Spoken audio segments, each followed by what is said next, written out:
नमस्कार मंडळी, मी live today मराठीमध्ये आपलं स्वागत आहे. धुरंधर पॉलिटिक्स या एपिसोड आम्ही घेऊन आलेलो आहोत जिल्हा परिषद पंचायत समिती निवडणुकीच्या अनुषंगाने. यामध्ये वेगळी व्यक्तिमत्व येत असताना आज आपल्याकडे एक असं व्यक्तिमत्व आलेलं आहे जे की मौजे हसरचुंपू गावचे त्या विद्यमान सरपंच आहेत. राष्ट्रपती आदर्श शिक्षक पुरस्कार त्यांना मिळालेला आहे. याशिवाय ते आता रिटायर झालेले आहेत.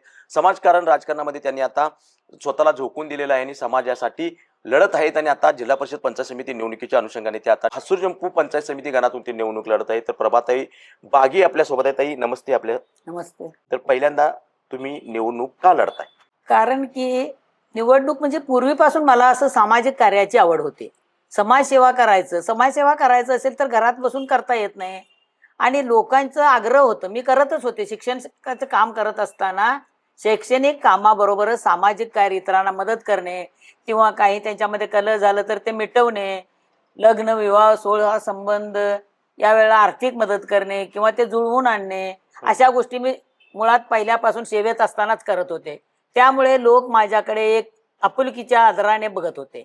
आणि फक्त सेवा करत असताना मी कोणतीही अपेक्षा कधी ठेवलेली नाही. एकदा मी कुणाला पण काही छोटं असू दे किंवा मोठं असू दे दिले की ते परत मिळेल अशी अपेक्षा कधी ठेवत नाही. परत मिळालं तर ते एक लॉटरीच लागली म्हणून मी घेत असते. त्यामुळे लोकांचा ओघ माझ्याकडे जास्त होता. आणि कर्मधर्म संयोगाने हसरचुंपूला सरपंच पद हे महिला आहे असे मला सांगितल्यामुळे मी निवडणुकीला उभं राहिले पहिल्यांदा. सेवानिवृत्तीनंतर लोकांनी उभा केलं का? हो, लोकांनी बोलवून घेऊन उभा केलं. मी गावात सुद्धा नव्हते तेव्हा. मी सिल्वासामध्ये माझ्या थोरल्या मुलाकडे त्यावेळेला 2 महिने राहायला होते मी. आता सेवानिवृत्तीनंतर मुलांच्याकडे जास्त वेळ काढायचं आणि कधीतरी गावात 1 महिना 2 महिने राहायचं या विचारानं एक छोटस घर पण गावात बांधलेलो आम्ही. आमचं गडिंग्लजला बंगला असताना सुद्धा. तुम्ही राहायला गडिंगमध्ये की हसरचुंपू? आता राहायला मी सरपंच झाल्यापासून गावातच राहते.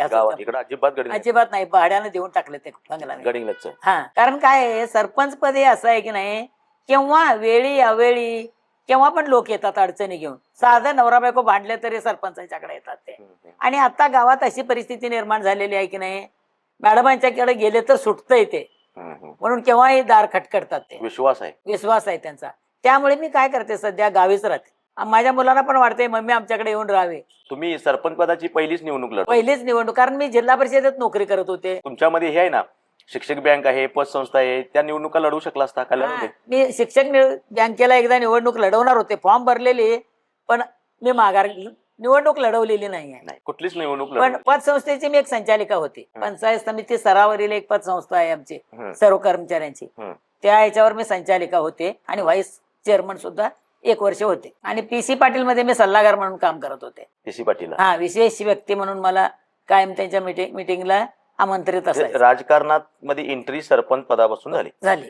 ते पण लोकांच्या आग्रह खातर बोलवून घेतले मला.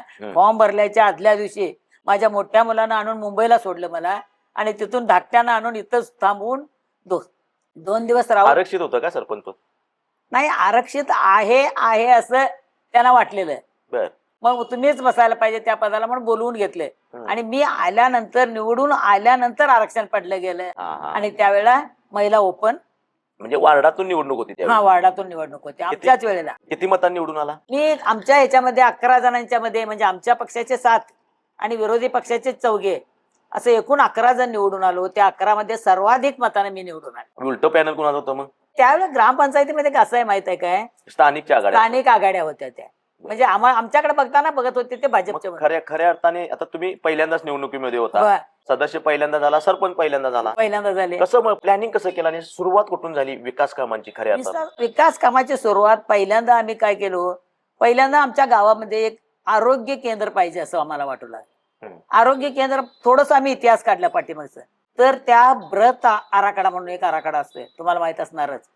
त्या आराखड्यामध्ये 1982 हसरचुंपू मध्ये जागा नाही म्हणून आरोग्य केंद्र परत गेलेलं आहे 1982 मध्ये. त्याच्यानंतर 91, 92, 93 मध्ये परत त्याच्यावर चर्चा झालेली. पण त्यामध्ये सुद्धा आपल्या लोकांनी आपल्याकडे जागा उपलब्ध नाही असे रिमार्क देऊन पाठवलेलं होतं. मग आम्ही ते सगळं काढलं पहिल्यांदा जाऊन जिल्हा परिषदेमध्ये. मग आम्हाला आता नवीन अर्ज करता येते काय, मग तुमचं ते ब्रत आराखड्यात आहे काय म्हणा लागले ते. मग आम्ही पहिल्यांदा ते काढत गेल्यानंतर 82च्या ब्रत आराखड्यामध्ये आपलं नाव होतं आणि जागेअभावी ते परत गेलेलं आहे. मग आम्ही आता पुन्हा घालता येते काय, मग घालता येते, परंतु तुमच्याकडे 1 एकर जागा पाहिजे. आता आमच्याकडे गायरान आहेच की, गायरान आहे. किती एकर आहे? 33 एकर आहे. बर 33 एकर गायरानमध्ये हॉस्पिटलसाठी 1 एकर जागा पाहिजे म्हणाला. ती जागा कलेक्टरांच्या नावावर असते, आम्ही फक्त त्याचं रखवालदार, सरपंच. मग ते आपल्या नावानं करून घ्यायला पाहिजे 1 एकर जागा म्हणायला लागले. आणि बाकीचे काय म्हणायला लागले आम्हाला, आमचे ग्रामसेवक वगैरे, मॅडम ते काय शक्य नाही, जागा मिळवणे फार अवघड होऊन बसले आता, त्याच्याशिवाय दुसरे आणखीन काहीतरी गोष्टी घेऊया. पण आम्ही काय म्हणत होतो, शाश्वत विकास करायचा असेल तर पाहिजेच. आरोग्य केंद्र पाहिजे, पाण्याची थोड्याफार प्रमाणात सुविधा आहे आपल्याकडे. हॉस्पिटलचं काय केलं मग? मग हॉस्पिटलसाठी आम्ही कलेक्टरांच्या कडे तहसील भाडे तत्वावर घेतलं? नाही, हॉस्पिटलसाठी आम्ही मागणी केली प्रांतापासून, मामले कलेक्टर पासून, आपल्या सहाय्यक बीडीओच्या मार्फत कुठे पाठवलं आम्ही, ते कलेक्टरांच्याकडे अर्ज पाठवला, जिल्हाधिकारी. आणि जिल्हाधिकाऱ्यांच्याकडे जाऊन आम्ही आमचं गावचं घोंगडी प्रसिद्ध आहे म्हणून आम्ही त्यांना पहिल्यांदा घोंगडी घातली. आमच्या गावात चाफा, हसूर चंपू म्हणजे चाफ्याचं गाव असं पण काही जण म्हणतात, म्हणून त्यांना चाफ्याची फुलं आणि घोंगडी दिली आम्ही, त्यांचा सत्कार केला. त्यामुळे ते भारावून गेले आणि 1 एकर काढून घेतला. आणि त्यांनी 1 एकर 6 महिन्यात दिले. पण त्यासाठी मी आणि आमचे उपसरपंच 22 वेळा कलेक्टरना भेटलो 6 महिन्यात. होय ना? किती वेळा? 22 वेळा. यामध्ये एकही पैसा आम्ही ग्रामपंचायतीचं वापरलेलं स्वखर्चातून आम्ही 22. एक दिवशी तर कलेक्टर साहेबांच्या टेबल जवळ 3 वेळा गेलो आम्ही, 3 वेळा. कसं, त्यांनी कागद अपुरे आहेत म्हणायला लागले. मग आम्ही बाहेर येणार, ते व्हॉट्सअपवरनं मागून घेणार, तिथं मी सही करून देणार आणि ते जोडणार. असं एकाच दिवशी कलेक्टर साहेबांना 3 वेळा भेटलो आम्ही. आणि अशा पद्धतीनं अगदी निवडून आलेल्या 6 महिन्यामध्ये 1 एकर जागा मिळवली.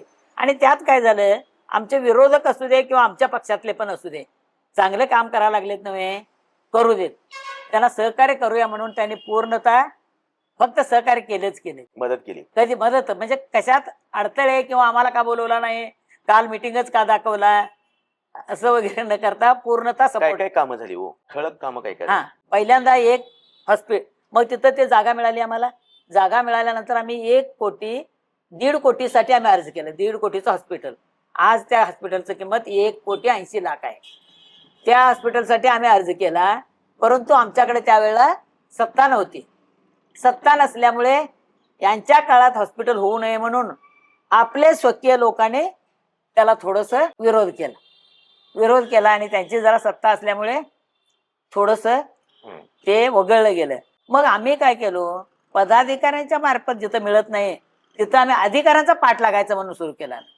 इंजिनियर, बांधकामचे ऑफिसर, कलेक्टर, बीडीओ सगळ्यांनाच धरून आम्ही मग शेवटी जिल्हा परिषदेचं 55 लाखाचं हॉस्पिटल घेतलं.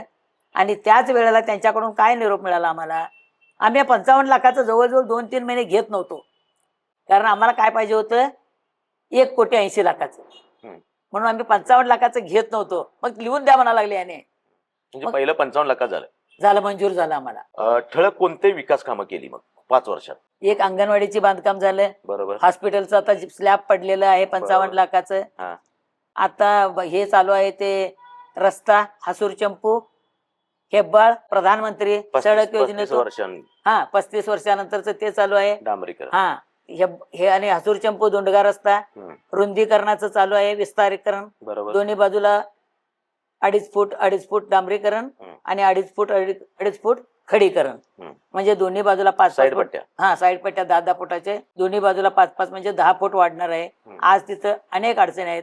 त्याच्या अगोदर आम्ही जल जीवन योजनेमार्फत हर घर जल या योजनेचा पाठपुरावा करून 1,92,00,000 निधी आणून ते संपूर्ण शेतवाडीमध्ये वगैरे पाणी नेलेलं आहे. जवळजवळ 100% शेतात 1-1 घर आहे, तिथपर्यंत आम्ही जवळजवळ एका घरासाठी 1.5 किलोमीटर पाईपलाईन केलेली आहे.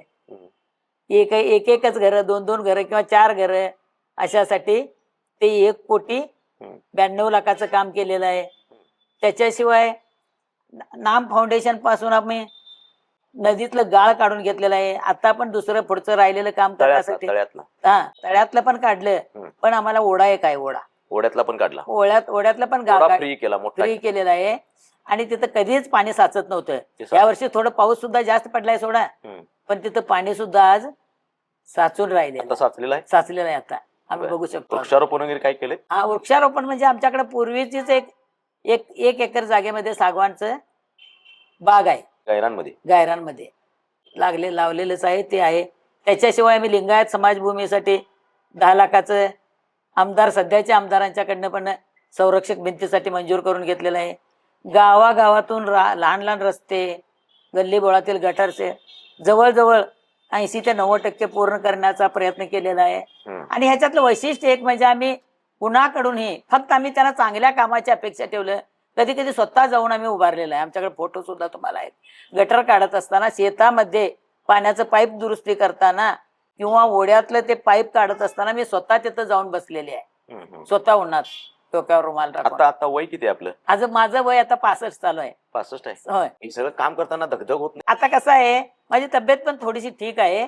आणि मुलं वगैरे त्याने एकटा मुलगा आमचा पुण्याला राहतोय, एकटा मुंबईला राहतोय आणि कन्या आमची गुजरातला राहते. इथं मी फक्त एकटी राहते. त्यामुळे थोडस तणाव काय नाहीये. नाही. पूर्ण वेळ मी समाजासाठी देते. आनंद वाटतो आणि थोडीशी बुद्धिमत्ता किंवा करण्याची आवड असल्यामुळे आम्ही सगळ्यांना भेटून ते काम करून घेत असतो.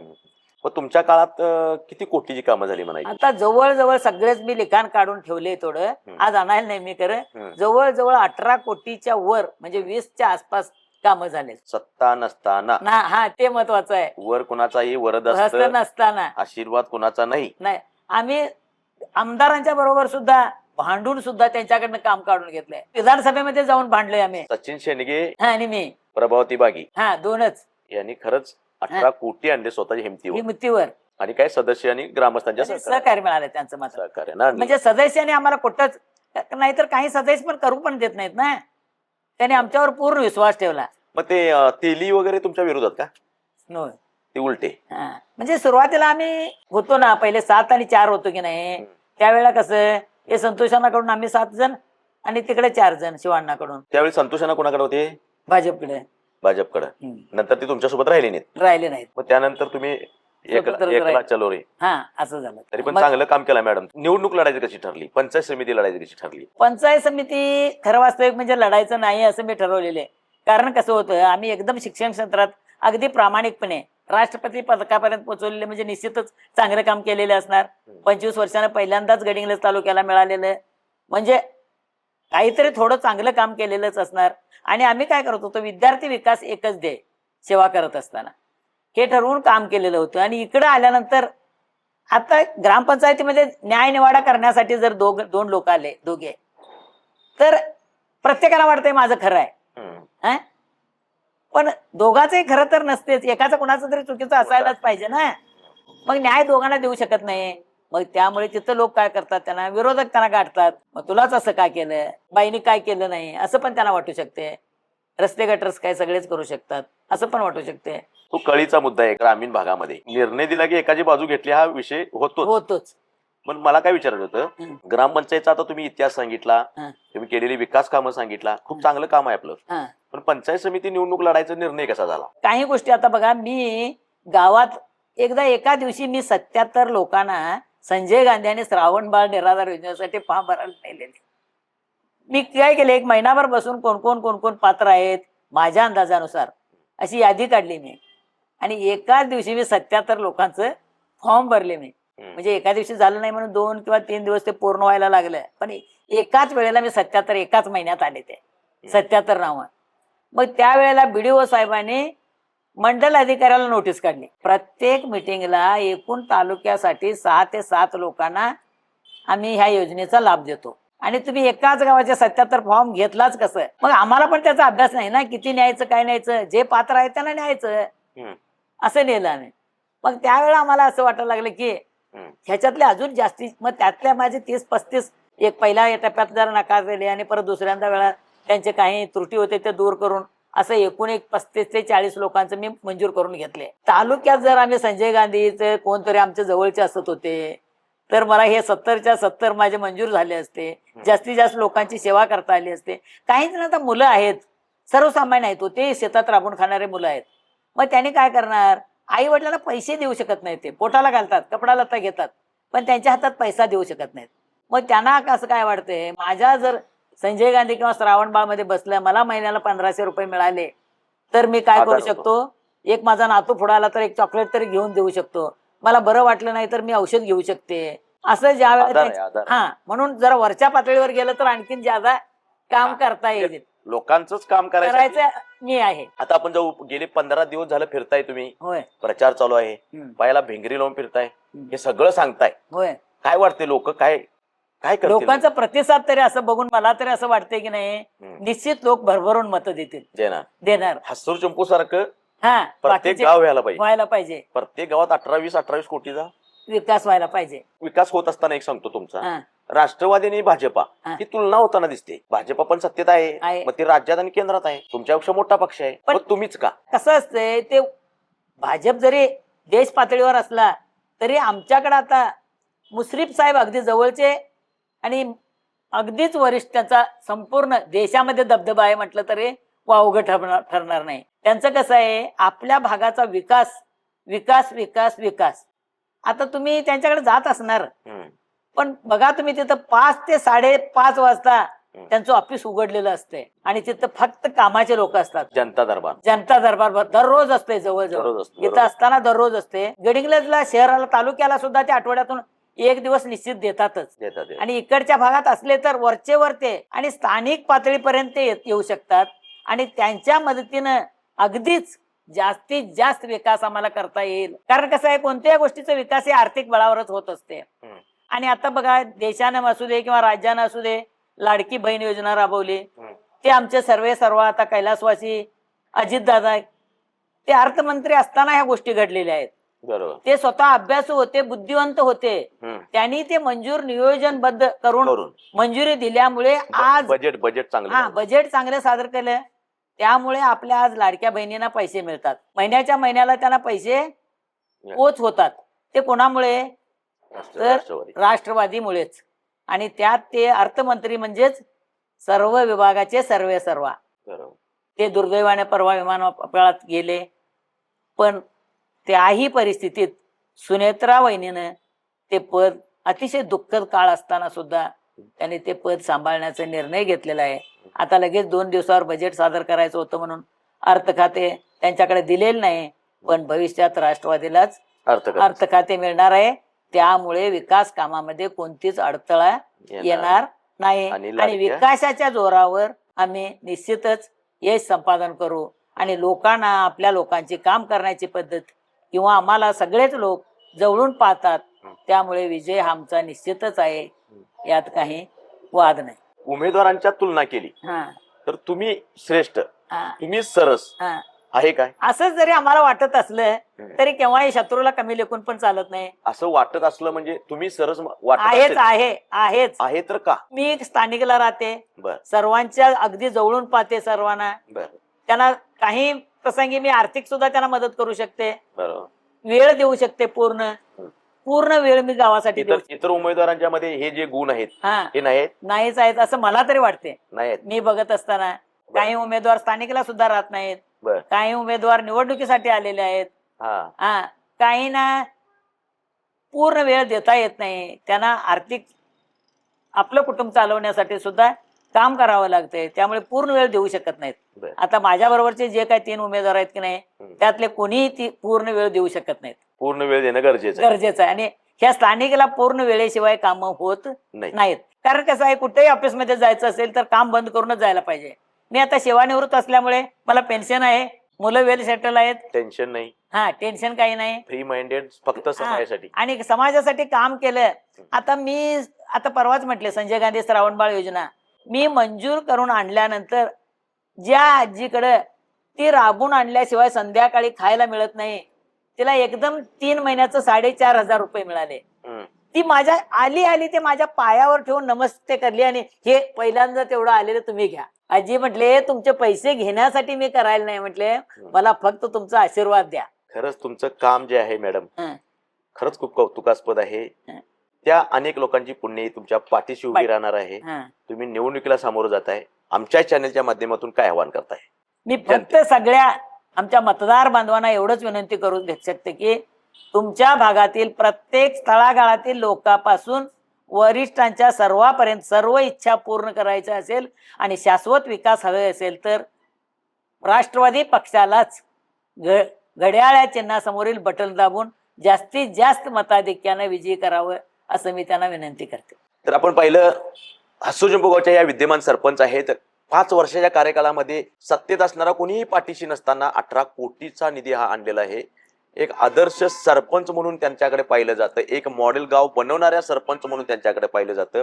अनेक शासकीय योजना या सर्वसामान्य गोरगरीब लोकांच्या पर्यंत पोहोचवणाऱ्या मायमाऊली म्हणून त्यांच्याकडे पाहिलं जातं. अशा विविध पदव्या ह्या आता गावच्या लोकांनी त्यांना देऊ केलेल्या आहेत आणि याच पदव्यांच्या जोरावर, याच पुण्याईच्या जोरावर ह्या हसरचंपू गणामध्ये त्या निवडणूक लढवत आहेत. जसं 18 कोटीचा विकास करून हसूरचंपू गाव मॉडेल केलेलं आहे, त्याच पद्धतीने पंचायत समिती गणातील सर्वच्या सर्व गावं मॉडेल बनवायचा संकल्प हा प्रभावतीताई बागी यांचा आहे. तेव्हा आपण एकदा संधी द्यावा. जो हसूरचंपू गावचा विकास केलेला आहे तो पंचायत समिती गणामध्ये आणि विशेष करून गडिंग्लज तालुक्यामध्ये करायचा त्यांचा संकल्प आहे. गडिंग्लजहून लाईव्ह टुडे साठी नितीन मोरे.